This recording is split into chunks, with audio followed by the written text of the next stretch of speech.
Čus lidi, já stojí tam nové informačky o tom, že možná zítra bude livestream a že v tom livestreamu bude LOLko, Minecraft a tak dále, třeba Counter, já nevím, Team Fortnite, já nevím. Že něco tam prostě bude v tom, třeba Minecraft, LOLko určitě, to Counter možná. No, to je takový, jenom taková informačka o tom, že zítra to video bude takový zajímavý.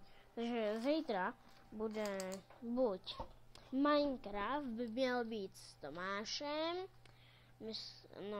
no víte s kým, z Vanta.cz Tomáš, no, jak jsem říkal, a pak by tam měl být na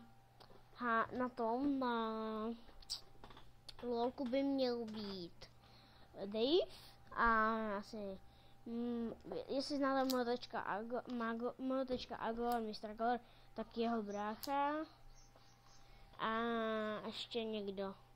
Já nevím, budeme hrát prostě s fanouškama to LOLko i Minecraft, všecko budeme hrát s fanouškama, takže jenom abyste věděli, takže to je prozatím konec a zatím čus.